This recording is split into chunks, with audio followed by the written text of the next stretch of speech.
I'm Logan Crawford, and right now on the Spotlight Network, we're talking to Martin Buchalski about an amazing book that he has penned. It is called Being American Matters. It is a powerful book, and in it, he shares his incredible journey from humble beginnings to building a global consulting business across 42 countries. It's an inspiring success story that is packed with valuable business insights and motivational moments that aspiring entrepreneurs won't want to miss. We're delighted to have this very talented author join us here today on Spotlight. We thank the team at Atticus Publishing for helping us put him in the spotlight today. And we ask viewers like you to support authors like him by subscribing to our channel, by purchasing his amazing book. The links are below this interview. And be sure to download the Spotlight Network TV app streaming on Roku, Apple TV, and Amazon Fire TV. Martin, so good to see you here today. Welcome to Spotlight. Thank you for having me. Great to have you on the show. Let's talk about the title, Being American Matters. Why did you decide to title your life story that? Well, it's the reason is because I've spent so much time in other countries, and it's very easy to realize when you do that they cover the United States a whole lot better than we cover other countries. Yeah.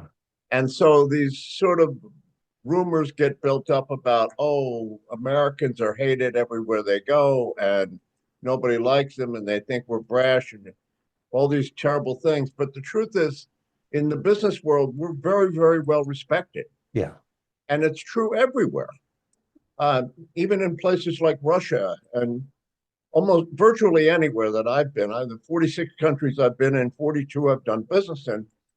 So I thought, it's important to tell, especially younger people in the early part of their career, that there's a whole world out there where being American gives you a business advantage. And I think a lot of people in this country don't know that. Yeah. They assume that they have to succeed domestically, and they don't think about the opportunities necessarily to do so internationally. Absolutely. I feel that most people from cultures across the world embrace Americans, are envious of Americans, and they'll do it with a big smile on their face. They love our gusto. They love the fact Absolutely. that we've got chutzpah and all of the other terms you might want to put on Americans. They admire our ingenuity. Let's talk about humble beginnings. I Sure. think it kind of does make you more motivated to rise. I think there's nothing like comfort to keep you like staying at that comfort level. But when you're starting out with little, I think you really got to drive to get a lot. Talk to us a little bit about your humble beginnings and how that shaped your business mindset. I grew up in a lower middle class household. My father was a union pipe fitter. My mother was a stay-at-home mom. We lived pretty much paycheck to paycheck. I grew up for the most part, in a small town in southern New Jersey that was a refinery town. Virtually everyone in the town worked at one of the local refineries. My parents never owned a home. Mm. We lived in what is now public housing. It wasn't then, but it was an apartment, 2 bedrooms, 1 bathroom, 4 kids. Mm. That's pretty humble. And I was lucky enough to participate in a lot of sports growing up, which a lot of those kinds of towns, that's a very important aspect of life. And then I started getting exposed through college and other things to what else was out there. And so coming from that background, when I first started working, I didn't know what I wanted to do. I went through college. I think I changed majors 7 times because I wasn't sure what I wanted to do. Initially, I thought I wanted to be a lawyer, but then the second day of school, they said, well, that's going to take 6 or 7 years. And I couldn't imagine being broke for that length of time. So I didn't take that track. But I got a job at Campbell Soup Company right out of college, and started off in industrial engineering. And then I really immediately found my passion. I wanted to be a successful businessman. Mm. And then that led to all the other things that happened subsequent to that. And for the last 30 some years, I've had my own consulting business. My wife and I actually own it together. And I've been lucky enough to do work in 42 countries, um, work for all the major food and beverage companies in the world, offering advice and project management, and that's gone very well. But I came from a very modest Yeah. background. Absolutely. Did your parents have insight? Were they pushing you to go ahead, get your education? I mean, because it can go both ways. They might Yeah, want you to start working right away and don't waste your time in college. And other parents see the value in it for the long-term gain. they did. They really encouraged. In fact, it's a funny story. One summer, I got to work um, on a job site where my father was working. And I didn't know this at the time, but he made sure that the foreman gave me the worst possible jobs for that summer. And I'd come home and I'd say, "Wow, that was tough. That was tough." And he would say, maybe you ought to go to college. Maybe you're not cut out for this kind of manual work.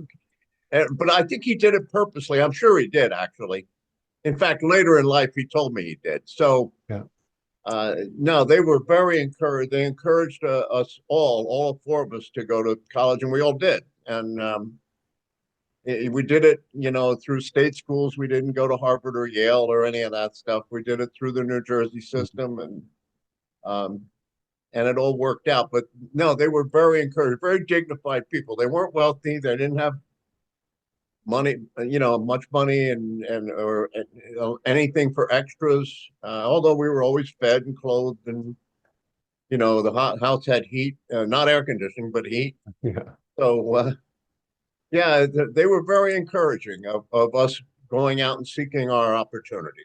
Wonderful. What were some of the early challenges you faced in business? Well, initially, because I didn't have the exposure that a lot of the other people who were being hired in business had. I hadn't grown up in a family that had education. But neither of my parents went to college. In fact, my father didn't finish high school, so I didn't have quite the exposure, and I had to learn a lot faster than the other guys who already did have the exposure. Hmm. But all that actually was a benefit. It was a challenge, and some days I'd come home and I'd be absolutely my head would be spinning from all the different stuff that I had learned. But that was a challenge that turned into an opportunity, because I worked a lot harder than some of the other guys did, because I needed to. Yeah.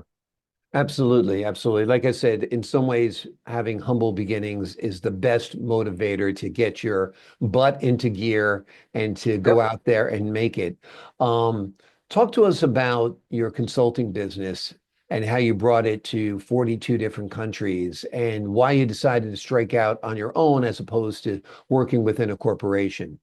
Well, yeah, after I left Campbell's, I was 19 years with Campbell Soup. After I left there, I went to work for a management consulting firm and moved to the UK Mm. for 4 years, a company called Epstein, a Chicago-based company. And I ran their European offices, and then ultimately some of their other satellite offices. And I was exposed to a lot of, I had done some traveling while I was at Campbell's, but I did a lot more when I was living in the UK. And I realized that I could do this on my own. Mm. It was a family-owned company, family-run company. I got to like an executive vice president level, but I couldn't become the president because that was a family member, Yeah. as was everybody else. So at the top, so that's when I decided to go on my own, and I used a lot of the stuff I learned both at Campbell's and as well subsequently to offer opportunities to companies that were unique to the Mm. industry. We had only senior consultants, as an example, in our group. Most of the larger consulting firms use like graduates to do a lot of their analytical work, whereas I had senior guys doing it, senior men and women both doing it, and it really was. We were providing a quality of service that other companies in my business were not providing. So that got me exposed, and then through word of mouth and within some of the large multinationals, it really took off. And you had your experience and then you created a niche and then were able to take the ball and run with it, which I think is wonderful. What would you say is the one lesson from your book that you feel that every entrepreneur should embrace or remember or make it part of their journey? I think the most important thing is to find your passion. Hmm. It's I think I was pretty lucky to find it at 22 or 23 years old. I don't think everybody does find it at that age. But you keep working at what you're doing to find something that you really like. And in fact, you wake up in the morning, you can't wait to get started. Instead of looking at it as a job, you're looking at it as something I really want to be doing, Hmm. looking at it as a pleasure. I'm sure you have that in your Sure. profession. Yeah. Do You something you wouldn't be love, you'll doing never this work if a you day in your didn't love it. life. Right. Yeah. So I think once you find your passion, all kinds of other good things happen. Yeah. You always work a little harder than everybody else at that point. You recognize that you're trying to solve a problem and you keep working at it until you do. Whereas if you're just working for somebody else and you sort of like it, but you don't love it, you may not have quite the right level of fire to make it all happen. Yeah. So Yeah, I always that's how ask young people starting out, I said, if you had a magic wand and could be anything you wanted to be or go anywhere you wanted to go, what would you do? And you'd be surprised how many can't come up with an answer. no, no, I'm not surprised. I think it's a great question too, Yeah. I and I mean, think it's a question everybody should ask themselves. yeah. I mean, because you can't get to a destination um, unless you know where you're going. That's right. You know, No, you can have all the road maps in the world, but you got to figure out where you want to go, and then you can figure out a path. But it's amazing how many people. So you were blessed at a young age to realize what your passion was and what you wanted to do. Your book is certainly a wonderful tool for young people, entrepreneurs, business people. It's also part memoir as well. Tell us a yeah. little bit about creating the book. So it was. I created it during COVID, Mhm. and I had always wanted to write a book, but I never was willing to take the time to do it. And during COVID, I wasn't able to travel to a lot of my clients. I was doing everything on Zoom calls, and so I was kind of stuck at the office and not in the airport quite so much. And then I started writing, and I realized that, I think I can write this thing. And it took me only about a couple of months to write it. So, and then as I got into it, I realized that, this does have benefit, not just to people who know me or done business with, but to young people in general. Yeah. You don't have to start off with a Harvard education. You can work your way through the system if you work hard and find a passion. So I felt as if I was doing not just a personal benefit with this thing, but a benefit that could actually influence others. And I've had people tell me that, they read my book and they said, "Wow, this is really cool." Yeah. It's helped them shape what they're doing. Yeah, absolutely. And there's a lot of people out there like me and you. I like to see a scrappy kid who's done well at a University of Massachusetts or a Rutgers or a Right. SUNY New Paltz, as opposed to the kid who's been, riding the golden ladder of Harvard and MIT. So you never know who's going to be at the hiring table. No, And you so, really don't. yeah. And it could be, the kid who had his parents pay for everything may not be quite as aggressive or really want it as badly as some of these other people do. Exactly. It's not the learning you get in school, it's the hunger you have in your belly. That's what I always say. Exactly. Yeah, without a doubt. Exactly. I've met a couple. I've been lucky enough to meet some, pretty successful, like Michael Dell and some others. And some of them have told me things that I didn't know. Like Michael Dell told me once that he doesn't even care if his management employees have finished college. Yeah, And I said, "Well, why is that?" And he said, "Well, because I didn't. And I right. didn't know that."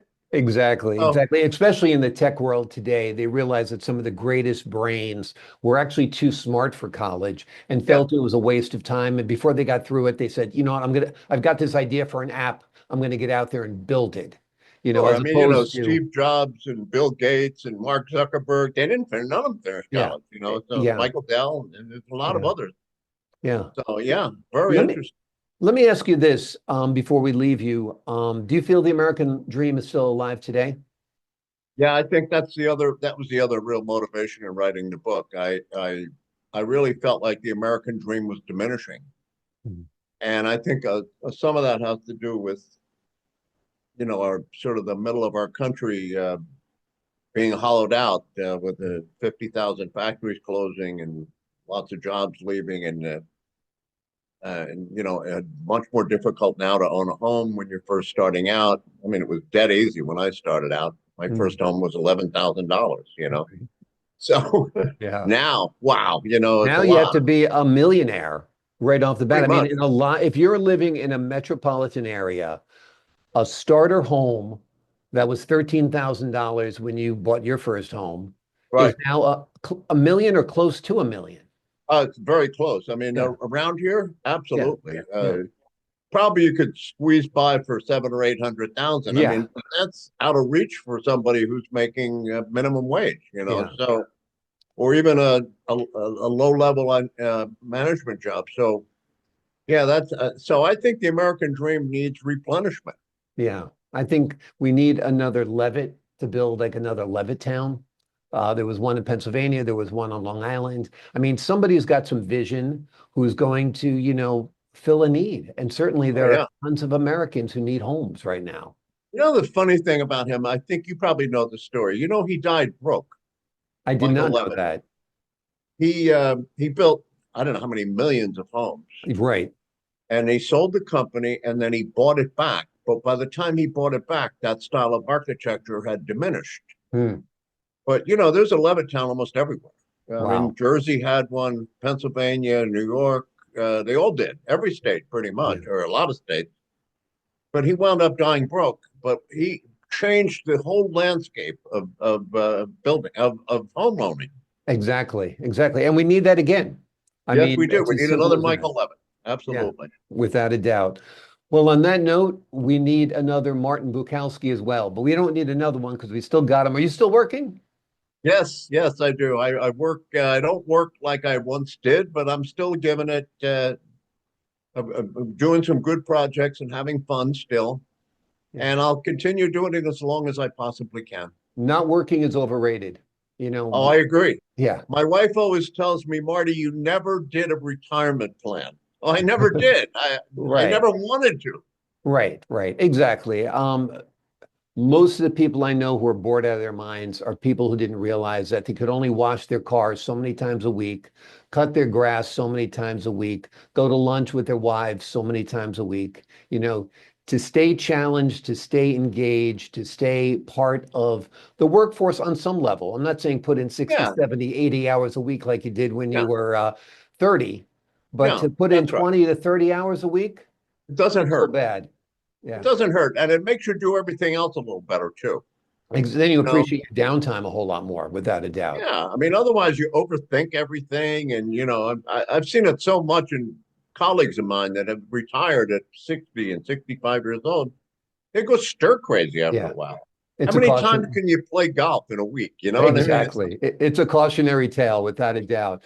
Well, we're glad you're Absolutely. still in the trenches. We're glad you wrote this beautiful book. It's called Being American Matters. It is a powerful book, and in it, Martin shares his incredible journey from humble beginnings to building a global consulting business across 42 countries. It's an inspiring success story packed with valuable business insights and motivational moments that aspiring entrepreneurs and business leaders won't want to miss. Martin, thank you so much for joining me here today on Spotlight. Thank, thank you very much, Logan. I very much enjoyed it. I appreciate it. Thank you. I enjoyed speaking with you as well, sir. I appreciate your time, your insight, and your wisdom.